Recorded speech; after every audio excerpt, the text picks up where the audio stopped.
to the second episode of the Happiness Project. And thank you for tuning in. I am your host Rena Jain, and once again wishing you a very happy new year. We started the show on the New Year's Eve with the aim of experiencing the start of this year on an enormously positive note. Thank you for all the love, support, and the generous feedback that I received on my first episode.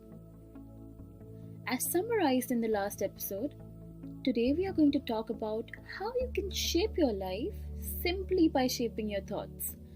I will also share a few practical ways that you can effectively implement right away. Each one of us spend a lot of time in our own minds than otherwise. And imagine if you're constantly feeding your mind with all the negative thoughts, patterns, perceptions, and ideas about yourself and others around you. How are you going to have a great experience of life if this is what you feed your mind with? Because what you feed your mind with will ultimately grow. So, if you have a choice, will you still feed your mind with a similar line of thoughts?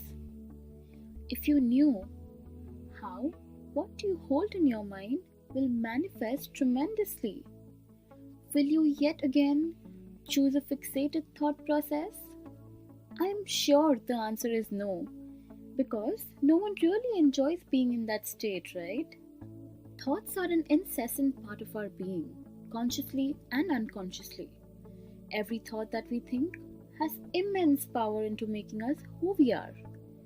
So why not feed our minds with powerful positive thoughts that will change the way we feel and in turn directly impact the way we behave and the way we experience life?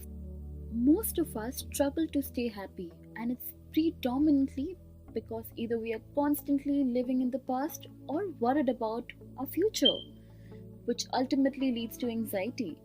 And one primary reason of unhappiness is expectation about a particular situation or from a person. It's when we form an image in our mind about how a certain situation should be, and when it doesn't match with our expectation, disappointment dives in. It hurts. But think about it. Is it right of you to give the power of your happiness to someone else? Is it wise of you to give someone else the responsibility to make you happy? Remember, the only person that you can set expectations with is you, yourself. Everyone else is simply a tourist in the journey of life. Don't allow other people and situations to overpower your thoughts because it leads to developing negative core beliefs about yourself. Beliefs such as I'm not good enough, or I'm worthless, I'm a disappointment are developed, and they bottle up within ourselves to the extent where we hold ourselves from experiencing life. These beliefs, as mentioned, are negative, false, and very ugly, but have been unconsciously controlling us since forever. At the very core is our belief system, values, and thoughts. If we keep on altering them, we can accomplish the very state of joy and gratification. So, time and again, keep saying it to yourself that I am not the victim of my mind. Rather, I am the dictator of my mind. I train my mind to behave the way I want it to. And please do not identify with your thoughts because you are not your thoughts. You are not your mind. Don't let it pull you down. The moment you learn to accept that these are just thoughts, they can't define you and they can't control you. That's exactly when you'll know that you've achieved a very stable relationship with your mind. This is not something that you're going to achieve overnight, but with persistent practice and by constantly training your mind to behave every time it misbehaves, your mind will gradually learn your way of life. Think of it this way: it has taken you about 20, 30, or even 40 years to think the way that you do right now. So, how can we expect our mind to suddenly transform into something that our mind is not even aware about? Can we, for once, give our mind the time to adapt to the thoughts that we now feed our mind with? Can we all do that? Now ask yourself, how much of your time do you really spend thinking about thinking? No one really has the time for it, right? Simply by spending 1 minute after you wake up every day in the morning, if you say to yourself that today I am going to feed my mind with only positive, nourishing, and kind thoughts about myself and others around me, don't you think this 1 minute conversation with yourself can make a huge difference in the way you experience your day? I'm not talking about any kind of philosophy here. I'm telling you this from my experience.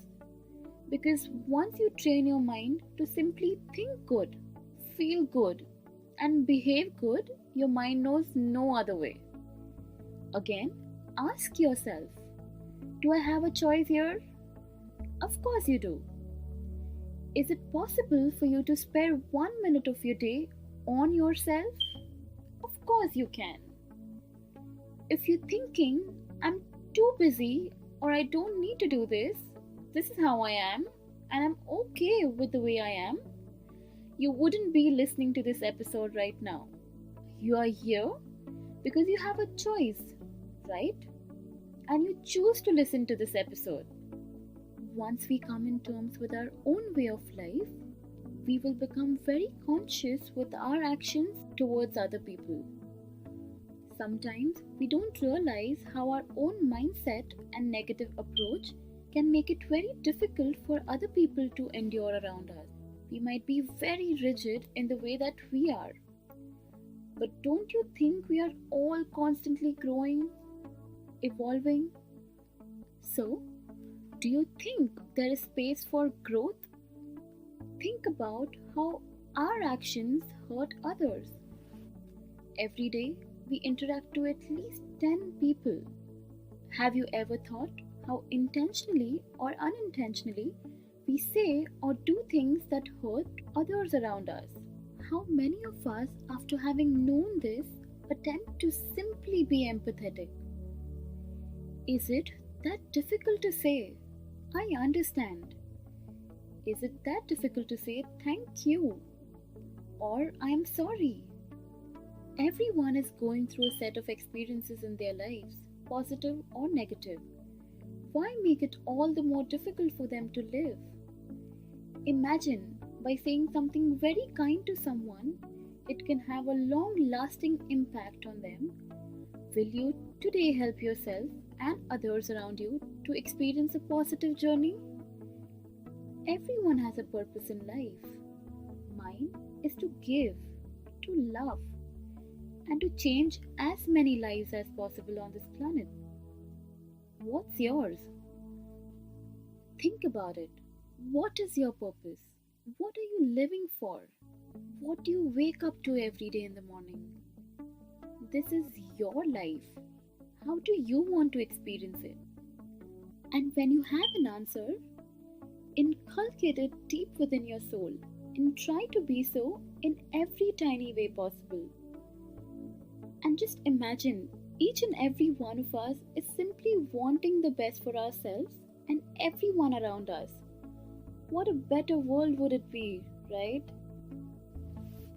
Moving on to the last segment of our episode, I am going to share 3 practices that you can immediately start off with that will definitely help you bring about a positive shift in the way you think and ultimately lead to shaping your life. Number 1, acknowledge your thoughts. The first step here is to acknowledge that thoughts come and go and separate yourself from your thoughts because you are not your thoughts, and you can also start meditating to feel this way. Simply sit for 5-10 minutes in silence every day, breathing in deeply and breathing out, trying to get all of your focus on your breath. It totally okay for thoughts to come and go. Remind yourself that you are above all of these thoughts, that you are more than these thoughts. When was the last time you observed your breath, the very existence of your being? Once we acknowledge our own thoughts, we create space for a mental gate which will stop negativity to penetrate into our subconscious from the old patterns. The negative thoughts are those thoughts that flow into our subconscious unquestioned and undisguised, and eventually develop into irksome beliefs about ourselves and others around us. And slowly it leads to producing very strong emotional responses even before we can process the information. So, as I mentioned before, keep saying it to yourself: I am not my thoughts. Number two, become conscious of your thought patterns. One of the most important technique you can use to control your mind rather than your mind controlling you is to recognize the moment you find yourself preoccupied with countless negative thoughts. One thought leads to another, and you get stuck into the loophole, and it becomes extremely difficult to separate yourself from those thoughts. The moment you're conscious about the feeling of being in a never ending part of your mind, it's time to stop. It's time to talk to yourself. That's the best therapy. It might really sound crazy, but it helps you rationalize your thoughts. Or pinch yourself so hard that you become aware of your senses. Number three, practice positive affirmations. This has tremendously changed my life. When we constantly think about how a certain thing won't work out, we are putting out all of our energies to make that happen. Many a times, people ask me, how do you practice positive affirmations? I say, by simply not just reading it, rather believing in it with every part of your mind, body, and soul. In the things that you do, in the words that you say, to the people that you meet. When we immerse ourselves with what we want, we have to align our thoughts in a way that everything that you do leads you to that goal. So, practice positive affirmations such as, I can do it. I'm capable of anything and everything. I love myself. And my life is beautiful. Our mind is constantly adapting to all our thoughts, consciously or subconsciously. So put in all your energies by shaping your thoughts that will shape your life. Once you recognize the power of thought is a real power, you will gain the control to transform, develop, and master your life. Hope that whichever corner of the world you're listening this episode from, it has helped you in some way. I also wish that whoever needs to hear this, it reaches them. Thank you for joining me this week on the Happiness Project. Next week, we are going to be discussing about how to manage your emotional triggers. Make sure you never miss a single episode of the show by clicking the subscribe button now. You can now listen to my podcast on Spotify, Stitcher, and TuneIn. This podcast is made possible by listeners like you. Thank you once again for all the support. And if you like this episode, please share it with as many people as you can, because sometimes all it takes is one push for someone to transform their lives. Let this podcast be that push. Thank you once again and see you next week.